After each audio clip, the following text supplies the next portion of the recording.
જય સોમનાથ, જય ગુજરાત. ફરી એક વખત સ્વાગત છે આપનું એસપી એજ્યુકેશન 13માં. આ વિડીયોમાં જોઈશું આપણે વ્યાજનો દર આપવામાં આવેલ ન હોય ત્યારે પ્રશ્ન નંબર 2 ભાડે ખરીદ પદ્ધતિના હિસાબો સૌરાષ્ટ્ર યુનિવર્સિટી 2024માં પૂછાયેલ દાખલાનો ઉકેલ મેળવીશું. જો ચેનલમાં નવા હોય તો ચેનલ સબસ્ક્રાઈબ કરો, વિડીયો ગમે તો વિડીયોને લાઈક કરો. સૌપ્રથમ જોઈશું દાખલાની રકમ. તો દાખલાની રકમ આ પ્રમાણે છે. તારીખ 1/4/2019ના રોજ વૃંદાએ બ્રિંદા પાસેથી એક યંત્ર ભાડે ખરીદ પદ્ધતિથી નીચેની શરતોએ ખરીદે છે, જેમાં યંત્રની રોકડ કિંમત ₹1,40,000 છે. તે ઉપરાંત તારીખ 1/4/2019ના રોજ ₹28,000 ચૂકવેલ છે. ત્યારબાદ પ્રથમ હપ્તો તારીખ 31/3/2020ના રોજ ₹35,000 ચૂકવેલ છે. બીજો હપ્તો તારીખ 31/3/2021ના રોજ ₹35,000 ચૂકવેલ છે. ત્રીજો હપ્તો તારીખ 31/3/2022ના રોજ ₹35,000 ચૂકવેલ છે. અને ચોથો હપ્તો પણ તારીખ 31/3/2023ના રોજ ₹35,000 ચૂકવેલ છે. આમ આપણે જોઈ શકીએ છીએ કે ચારે હપ્તાની રકમ સમાન છે. યંત્ર પર વાર્ષિક 10% લેખે ઘસારો ઘટતી જતી બાકીની પદ્ધતિએ ગણવાનો છે. શ્રી વૃંદા અને બ્રિંદા બંનેનું હિસાબી વર્ષ 31/3ના રોજ પૂરું થાય છે અને આપણે જવાબ તૈયાર કરવાનો છે. વૃંદાના ચોપડે તારીખ 31/3/2023 સુધીનું યંત્ર ખાતું તૈયાર કરવાનું છે. તો આ પ્રકારના દાખલો જોઈએ તો આપણને અહીંયા વ્યાજનો દર આ દાખલામાં આપવામાં આવેલો નથી, પરંતુ યંત્રની રોકડ કિંમત આપેલી છે, યંત્રની કરાર વખતે ચૂકવેલ રકમ અને ચારે હપ્તાની રકમ વ્યાજ સહિત દાખલામાં આપેલી છે.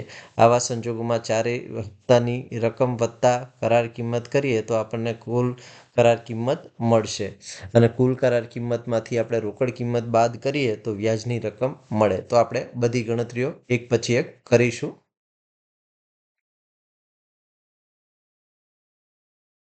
તો સૌપ્રથમ આપણે કરાર કિંમત, રોકડ કિંમત અને વ્યાજની ગણતરી કરવાની છે.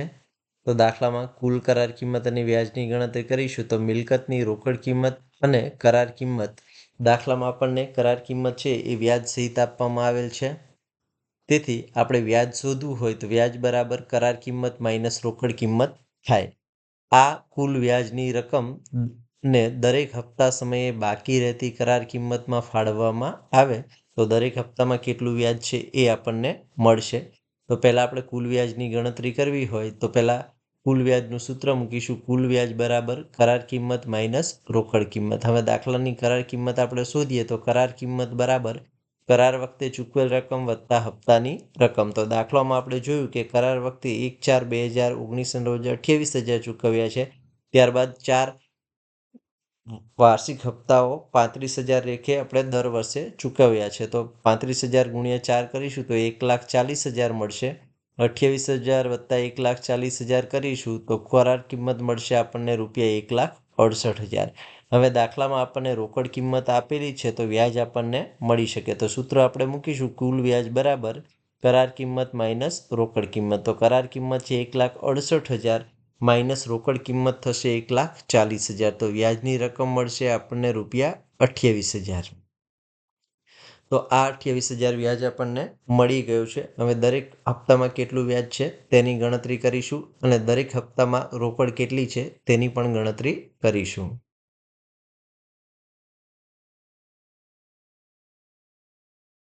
તો દરેક હપ્તા સમયે બાકી રહેતી કરાર કિંમત અને તેનું પ્રમાણ શોધવાનું છે. તો પ્રથમ હપ્તામાં બાકી રહેતી કરાર કિંમત છે તો 1,68,000 કુલ કરાર કિંમત છે અને કરાર વખતે ₹28,000 ચૂકવ્યા. તો પ્રથમ હપ્તામાં કરાર કિંમત પેટે બાકી રહેતી રકમ ₹1,40,000 રહેશે. તેવી જ રીતે બીજા હપ્તામાં બાકી રહેતી કરાર કિંમત બરાબર 1,40,000 માઇનસ પ્રથમ હપ્તાની રકમ 35,000. તો 1,40,000 માઇનસ 35,000 કરીશું તો બીજા હપ્તામાં બાકી રહેતી કરાર કિંમત ₹1,05,000 મળશે. ત્યારબાદ ત્રીજા હપ્તામાં બાકી રહેતી કરાર કિંમત બરાબર 1,05,000 માઇનસ બીજો હપ્તો 35,000. તો 1,05,000 માઇનસ 35,000 કરીશું તો મળશે ₹70,000. ત્યારબાદ ચોથા હપ્તામાં બાકી રહેતી કરાર કિંમત બરાબર 70,000 માઇનસ ત્રીજા હપ્તાની એ રકમ 35,000 તો મળશે આપણને ચોથા હપ્તામાં બાકી રહેતી કરાર કિંમત ₹35,000. તો અહીંયા આપણને પ્રથમ હપ્તા પેટે બાકી રહેતી કરાર કિંમત 1,40,000, બીજા માટે 1,05,000, ત્રીજા માટે 70,000 અને ચોથા હપ્તા માટે 35,000 મળી છે. તો વિગત પ્રથમ હપ્તો, બીજો હપ્તો, ત્રીજો હપ્તો અને ચોથો હપ્તો લઈશું તો બાકી રહેતી કરાર કિંમત અનુક્રમે 1,40,000, 1,05,000, 70,000 અને 35,000. તો પ્રમાણ શોધીશું તો મળશે આપણને 140, 105, 70 અને 35. હજી પણ આપણે એનું નાનું કરી શકીએ તો 35 એકા 35, 35 દુ 70, 35 તરી 105 અને 35 ચોકા 140. તો પ્રમાણ મળશે આપણને 4:3:2:1. આની માટે ખાસ નોંધ યાદ રાખવાની છે મિત્રો, અને નોંધ આ પ્રમાણે છે: જ્યારે સમાન હપ્તા હોય ત્યારે દરેક હપ્તા સમયે બાકી રહેતી કરાર કિંમત અને તેનું પ્રમાણ હંમેશા 4:3:2:1 આવે. જો 3 હપ્તા હોય તો 3:2:1 આવે. 5 હપ્તા હોય તો 5:3:2:1 આવે. અહીંયા 4 હપ્તા છે અને ચારેયની રકમ સમાન છે તો 4:3:2:1 આવશે. હવે આપણે વ્યાજ જે મળ્યું છે એને 4:3:2:1 પ્રમાણમાં ફાળવીશું અને દરેક હપ્તામાં કેટલું વ્યાજ છે તેની ગણતરી કરીશું. તો કુલ વ્યાજ ₹28,000 ને 4:3:2:1 પ્રમાણમાં ફાળવીશું તો પ્રથમ હપ્તામાં વ્યાજ બરાબર 28,000 ગુણ્યા 4 ભાગ્યા 10 કરીશું તો મળશે આપણને 11,200. બીજા હપ્તામાં વ્યાજ બરાબર 28,000 ગુણ્યા 3 ભાગ્યા 10 કરીશું તો મળશે આપણને 8,400. ત્રીજા હપ્તામાં વ્યાજ બરાબર 28,000 ગુણ્યા 2 ભાગ્યા 10 કરીશું તો મળશે 5,600. અને ચોથા હપ્તામાં વ્યાજ બરાબર 28,000 ગુણ્યા 1 ભાગ્યા 10 કરીશું તો મળશે આપણને 2,800. તો ચારે હપ્તાનું આપણને વ્યાજ મળી ગયું છે અનુક્રમે 11,200, 8,400, 5,600 અને 2,800. હવે આપણે દરેક હપ્તાની રોકડ શોધવાની છે. તો હપ્તામાં રોકડ બરાબર હપ્તાની રકમ માઇનસ વ્યાજ. તો હપ્તાની રકમ દરેક હપ્તામાં 35,000 છે અને વ્યાજની ગણતરી આપણે આ પ્રમાણે કરી છે. તો પ્રથમ હપ્તામાં રોકડ બરાબર 35,000 હપ્તાની રકમ છે, એમાંથી વ્યાજ બાદ કરીશું 11,200 તો હપ્તામાં રોકડ મળશે 23,800. બીજા હપ્તામાં રોકડ બરાબર બીજા હપ્તાની રકમ છે 35,000, બાદ કરીશું વ્યાજ 8,400 તો રકમ મળશે આપણને 26,600. ત્રીજા હપ્તામાં રોકડ બરાબર 35,000 માઇનસ વ્યાજની રકમ 5,600 તો મળશે 29,400. અને ચોથા હપ્તાની રકમ બરાબર 35,000 માઇનસ 2,800 વ્યાજ તો મળશે આપણને 32,200. આમ આપણે દરેક હપ્તામાં સમાયેલ વ્યાજ અને દરેક હપ્તામાં સમાયેલ રોકડની ગણતરી કરી છે. તો ખાસ યાદ રાખવાનું છે કે કુલ કરાર કિંમતમાંથી રોકડ કિંમત બાદ કરો તો વ્યાજ મળે અને ત્યારબાદ આપણે જે હપ્તો આપ્યો છે તેને આધારે જે વ્યાજ ફાળવવાનું છે એનું પ્રમાણ શોધી લેવાનું છે અને પ્રમાણ મુજબ આપણે વ્યાજની ગણતરી કરવાની છે અને વ્યાજની ગણતરી હપ્તાની રકમમાંથી બાદ કરીશું તો મળશે આપણને રોકડ કિંમત. હવે આપણે તૈયાર કરવાનું છે વ્યાજ અને ઘસારાની ગણતરી દર્શાવતો કોઠો. તો હેડિંગ આપીશું વ્યાજ અને ઘસારાની ગણતરી દર્શાવતો કોઠો, જેની માટે 7 કોલમ તૈયાર કરવાના છે. અનુક્રમે તારીખ, હપ્તાની રકમ, હપ્તામાં વ્યાજ, હપ્તામાં રોકડ, મિલકત પેટે બાકી રહેતી રોકડ, વ્યાજની ગણતરી અને ઘસારો. તો આ રીતે કોઠો તૈયાર થઈ ગયા બાદ આગળની ગણતરીઓ ધ્યાનમાં લઈ અને આપણે આમાં મૂકતું જવાનું છે. તો સૌપ્રથમ આપણે કરાર વખતે ચૂકવેલ રકમ છે એ દાખલામાં આપણને આપી છે. રોકડ કિંમત 1,40,000 છે અને કરાર વખતે તારીખ 1/4/2019 રોજ ₹28,000 આપણે ચૂકવ્યા છે. તો પત્રકમાં તારીખ 1/4/2019, રકમના ખાનામાં હપ્તામાં લખીશું 28,000 અને બાકી રહેતી મિલકત પેટેની રકમ પણ આપણે ત્યાં શોધીશું.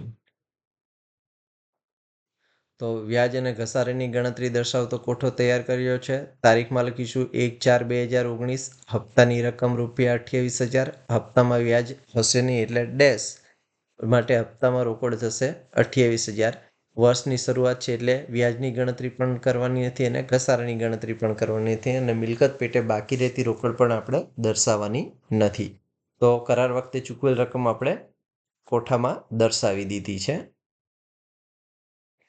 ત્યારબાદ આપણે જે ગણતરી કરી છે એમાં પ્રથમ હપ્તાનું વ્યાજ છે એ ₹11,200 છે અને પ્રથમ હપ્તાની રોકડ ₹23,800 છે એ આપણે પત્રકમાં મૂકવાની છે અને કુલ રકમ ₹35,000 થશે. તો વ્યાજની ગણતરી અને હપ્તાની રોકડની ગણતરી પણ આપણે અહીંયા કરેલી છે. તો ફક્ત આંકડાઓ જ પત્રકમાં મૂકવાના છે. તો તારીખમાં લખીશું 31/3/2020 હપ્તાની રકમ છે 35,000, જેમાં વ્યાજની ગણતરી કરી છે આપણે 11,200 અને રોકડની ગણતરી કરી છે આપણે ગણતરી મુજબ 23,800. મિલકત પેટે બાકી રહેતી રકમ અને વ્યાજની ગણતરી કરવાની નથી, કારણ કે આપણે આગળ બધી જ ગણતરીઓ કરી લીધી છે.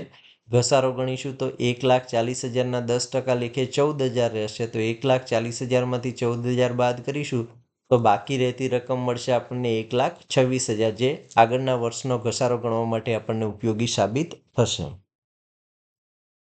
ત્યારબાદ આપણે બીજા વર્ષની વ્યાજની રકમ ધ્યાનમાં લઈશું. તો બીજા વર્ષમાં હપ્તામાં વ્યાજ છે 8,400 અને બીજા વર્ષની હપ્તાની રોકડ છે ₹26,600. તો પત્રકમાં આપણે તારીખ મૂકી અને મૂકવાની છે. તો તારીખમાં લખીશું 31/3/2021 હપ્તાની રકમ 35,000 છે. વ્યાજની ગણતરી મુજબ 8,400 અને રોકડ છે એ 26,600 છે. ઘસારો ગણીશું તો 1,26,000ના 10% લેખે આપણને મળશે ઘસારાની રકમ 12,600. 1,26,000માંથી 12,600 બાદ કરીશું તો મિલકત પેટે બાકી રહેતી રકમ મળશે 1,13,400, જે આગળના વર્ષ માટે ઘસારો ગણવા માટે ઉપયોગી રહેશે. હવે આપણે ત્રીજા હપ્તાની રકમ અને વ્યાજ દર્શાવીશું. તો ત્રીજા હપ્તાની રકમ છે વ્યાજ 5,600 અને ત્રીજા હપ્તાની રોકડ છે 29,400.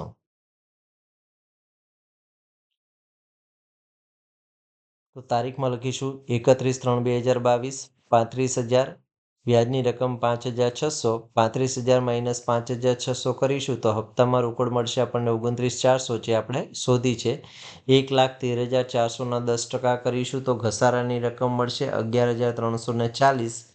તો 1,13,400માંથી 11,340 બાદ કરીશું તો મિલકત પેટે બાકી રહેતી રકમ મળશે 10,000, 1,20,000 ને 60. 1,02,060. હવે આ જે રકમ છે એ આગળના દાખલા માટે ઘસારા માટે ઉપયોગી સાબિત થશે. ત્યારબાદ ચોથા હપ્તાની રકમ. તો ચોથા હપ્તામાં વ્યાજ છે 2800 અને ચોથા હપ્તાની રોકડ છે 32,200. તો વ્યાજ અને ઘસારાની ગણતરી દર્શાવતા કોઠામાં જઈશું. તારીખમાં લખીશું 31/3/2023 હપ્તાની રકમ 23,000, જેમનું વ્યાજની ગણતરી કરી છે આપણે 2800. 35,000 માઇનસ 2800 તો હપ્તામાં રોકડ મળશે 32,200. 1,02,060ના 10% કરીશું તો ઘસારાની રકમ મળશે આપણને 10,206. હવે અહીંયા ઘસારાની બાદની રકમ શોધવાની જરૂર નથી, કારણ કે આપણે આગળના વર્ષ માટે હપ્તાની ગણતરી કરવાની નથી. હવે આપણે હપ્તાની રકમ, હપ્તામાં વ્યાજ અને રોકડ કિંમતનો સરવાળો કરીશું. તો હપ્તાની રકમનો સરવાળો કરીશું તો મળશે 1,68,000. હપ્તામાં વ્યાજનો સરવાળો કરીશું તો મળશે 28,000 અને હપ્તાની રોકડનો સરવાળો કરીશું તો મળશે 1,40,000. તો દાખલો ગણવા માટે આપણે કોષ્ટક તૈયાર કરી લીધું છે. આ કોષ્ટકને આધારે આપણે યંત્ર ખાતું તૈયાર કરવાનું છે. જવાબમાં આપણને માગ્યું છે. તો ખરીદનારના ચોપડે જરૂરી આમ નોંધ અને ખાતાઓ તૈયાર કરવાના છે, જેમાં આપણને આ દાખલામાં ફક્ત યંત્ર ખાતું તૈયાર કરવાનું કીધું છે. આપણે આમ નોંધ મૌખિક કરશું અને યંત્ર ખાતામાં જરૂરી અસરો આપીશું. તો યંત્ર ખાતું તૈયાર કરવાનું છે. તો સૌપ્રથમ તૈયાર કરીશું યંત્ર ખાતું.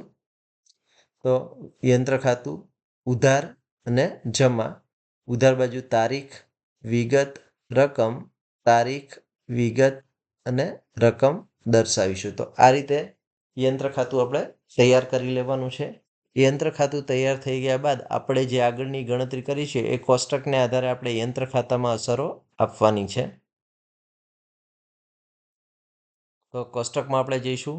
તારીખ 1/4/2019ના રોજ હપ્તામાં કરાર કિંમત પેટે ₹28,000 ચૂકવ્યા છે. તો આપણી પાસેથી રોકડ બેંક જાય તો રોકડ બેંક ખાતું જમા કરીશું અને યંત્ર ખાતું ઉધાર કરીશું. તો યંત્ર ખાતાની ઉધાર બાજુ તારીખમાં લખવાનું છે 1/4/2019, વિગતમાં લખીશું રોકડ બેંક ખાતે અને રકમના ખાનામાં લખીશું આપણે 28,000. તો જઈશું આપણે યંત્ર ખાતામાં.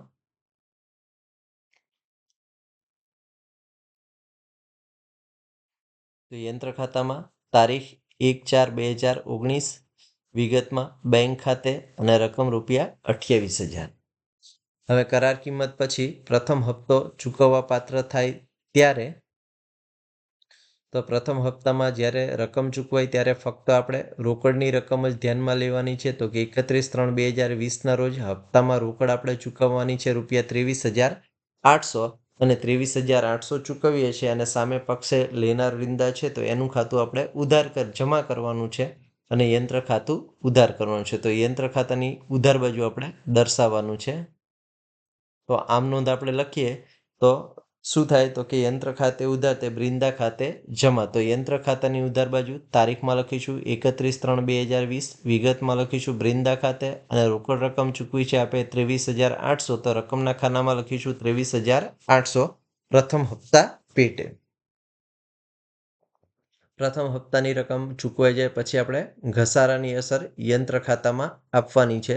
તો પ્રથમ વર્ષનો ઘસારો તારીખ 31/3/2020ના રોજ ₹14,000 છે અને 14,000ની અસર છે એ યંત્ર ખાતાની જમા બાજુ આપવાની છે અને ઘસારા ખાતાની ઉધાર બાજુ આપવાની છે. તો આમ નોંધ થાય ઘસારા ખાતે ઉધાર તે યંત્ર ખાતે જમા. તો યંત્ર ખાતાની જમા બાજુ આપણે ઘસારો દર્શાવવાનો છે. તો યંત્ર ખાતામાં જઈશું, તારીખમાં લખીશું 31/3/2020, વિગતમાં લખીશું ઘસારા ખાતે અને રકમના ખાનામાં લખીશું 14,000. હવે ઘસારાનું ખાતું આપણે તૈયાર નથી કર્યું પણ બીજી અસર ઘસારા ખાતાની ઉધાર બાજુ અને વિગતમાં લખી શકાય યંત્ર ખાતે 14,000. તો ઘસારાની અસર અપાઈ ગયા બાદ આપણે યંત્ર ખાતું બંધ કરવાનું છે અને બાકી આગળ ખેંચી જવાની છે. તો યંત્ર ખાતું બંધ કરીશું તો ઉધાર બાજુનો સરવાળો મળશે આપણને 28,000 વત્તા 23,800 એટલે 51,800. જમા બાજુ મૂકીશું ₹51,800. 51,800 માઇનસ 14,000 કરીશું તો બાકી આગળ લઈ ગયા આવશે 23,800 તારીખ 31/3/2020ના રોજ, જે તારીખ 1/4/2020ની શરૂઆતની બાકી બનશે. માટે તારીખમાં લખીશું 1/4/2020, બાકી આગળ લાવ્યા ₹37,800. તો પ્રથમ વર્ષની યંત્ર ખાતાની બધી જ અસરો અપાઈ ગઈ છે. હવે આપણે બીજા વર્ષની યંત્ર ખાતાની વિગતો જોઈશું અને તેની અસર યંત્ર ખાતામાં આપીશું. તો તારીખ 31/3/2021, હપ્તામાં આપણે યંત્ર પેટે રોકડ ચૂકવીએ છીએ ₹26,600. તો યંત્ર ખાતાની ઉધાર બાજુ દર્શાવવાની છે અને વિગતમાં લખવાનું છે બ્રિંદા ખાતે. તો તારીખ 31/3/2021, વિગતમાં લખીશું બ્રિંદા ખાતે, રકમ ₹26,600. રોકડની રકમ ચૂકવાઈ ગયા બાદ આપણે ઘસારાની અસર યંત્ર ખાતાની જમા બાજુ આપવાની છે. તો પહેલાં આપણે ઘસારાની રકમ કોષ્ટકમાં જઈને જોઈએ તો તારીખ 31/3/2021ના રોજ ઘસારો છે ₹12,600. તો ઘસારા ખાતે ઉધાર તે યંત્ર ખાતે જમા આમ નોંધ થશે. તો આપણે ફક્ત યંત્ર ખાતું જ તૈયાર કરીએ છીએ તો યંત્ર ખાતાની જમા બાજુ જ વિગત દર્શાવવાની છે. તો યંત્ર ખાતું આપણે તૈયાર કરેલ છે. યંત્ર ખાતાની જમા બાજુ તારીખમાં લખીશું 31/3/2021, વિગતમાં લખીશું ઘસારા ખાતે ₹12,600. વિદ્યાર્થી મિત્રો, જ્યારે પણ ઘસારાની અસર અપાઈ જાય ત્યારે યંત્ર ખાતું બંધ કરી બાકી આગળ આપણે લઈ જવાની છે. તો કરીશું આપણે યંત્ર ખાતું બંધ. યંત્ર ખાતું બંધ કરીશું તો ઉધાર બાજુનો સરવાળો મળશે આપણને 37,800 વત્તા 26,600 એટલે 64,800. જમા બાજુ મૂકીશું 64,800. 64,800 માઇનસ 12,600 કરીશું તો બાકી મળશે આપણને 51,800, જે 31/3/2021ની છે બાકી આગળ લઈ ગયા આવશે, જે તારીખ 1/4/2021ની શરૂઆતની બાકી બનશે. માટે તારીખમાં લખીશું 1/4/2021, બાકી આગળ લાવ્યા રકમ ₹51,800. હવે બીજા હપ્તાની રકમ ચૂકવાઈ ગઈ છે. ત્રીજા હપ્તાની રકમ વિગતો આપણે જોઈશું એટલે કે 31/3/2022ની. તો પત્રકમાં જઈશું. તારીખ 31/3/2022 હપ્તામાં રોકડ કિંમત પેટે આપણે રકમ ચૂકવી છે 29,400. તો આમ નોંધ થાય યંત્ર ખાતે ઉધાર તે બ્રિંદા ખાતે જમા. તો યંત્ર ખાતાની ઉધાર બાજુ આપણે 29,400 દર્શાવવાના છે અને વિગતમાં લખવાનું છે બ્રિંદા ખાતે. તારીખમાં લખીશું 31/3/2022, વિગતમાં લખીશું બ્રિંદા ખાતે અને રકમ લખીશું 29,400. હવે બ્રિંદાને રકમની ચૂકવણી થઈ ગયા બાદ આપણે ઘસારાની અસર યંત્ર ખાતાની જમા બાજુ આપવાની છે. તો ઘસારાની રકમ આપણે જોઈશું કેટલી છે ત્રીજા વર્ષને અંતે. તો ત્રીજા વર્ષ એટલે કે 31/3/2022ના રોજ ઘસારો છે 1,13,400ના 10% લેખે ઘટતી જતી બાકીની પદ્ધતિએ 11,340. તો ઘસારા ખાતે ઉધાર તે યંત્ર ખાતે જમા. તો યંત્ર ખાતાની જમા બાજુ આપણે 11,340 દર્શાવવાના છે અને વિગતમાં લખવાનું છે ઘસારા ખાતે અને તારીખ લખીશું 31/3/2022.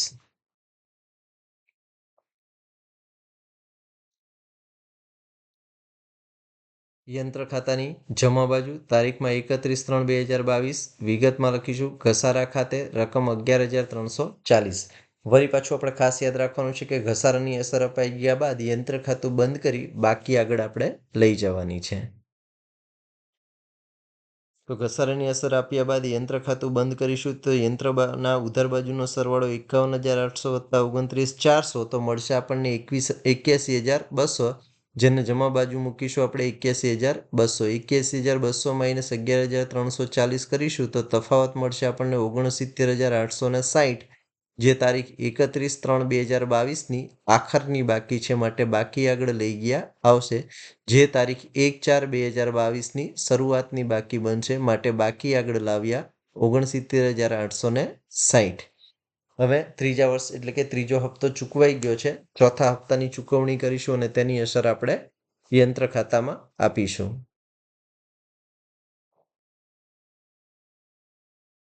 તો ચોથો હપ્તો તારીખ 31/3/2023ના રોજ રકમ આપણે ચૂકવવાની છે 32,200. તો 32,200 રકમ ચૂકવીએ તો યંત્ર ખાતે ઉધાર તે બ્રિંદા ખાતે જમા. તો યંત્ર ખાતાની ઉધાર બાજુ આપણે 31/3/2023 બ્રિંદા ખાતે 32,200 દર્શાવવાના છે. તો ચોથા વર્ષને અંતે આપણે અસર આપીશું. તારીખમાં લખીશું 31/3/2023 બ્રિંદા ખાતે રકમ 32,200. હવે આપણે બ્રિંદાને રકમ ચૂકવાઈ ગયા બાદ ઘસારાની અસર આપવાની છે. તો કોષ્ટકમાં જોઈશું ઘસારાની રકમ કેટલી છે. તો કે તારીખ 31/3/2023ના રોજ ઘસારો 1,02,060ના 10% લેખે 10,206 રૂપિયા છે. તો ઘસારા ખાતે આપણે દર્શાવવાના છે. તો આમ નોંધ કરીશું ઘસારા ખાતે ઉધાર તે યંત્ર ખાતે જમા. તો યંત્ર ખાતાની જમા બાજુ તારીખમાં લખવાનું છે 31/3/2023 ઘસારા ખાતે રકમ 10,206. હવે ચોથા વર્ષને અંતે આપણે ઘસારાની અસર અપાઈ ગઈ છે. એ ઘસારાની અસર અપાઈ ગયા બાદ યંત્ર ખાતું બંધ કરી બાકી આગળ આપણે લઈ જવાની છે. તો યંત્ર ખાતું બંધ કરીશું તો ઉધાર બાજુનો સરવાળો 69,860 વત્તા 32,200 તો મળશે આપણને 1,02,060.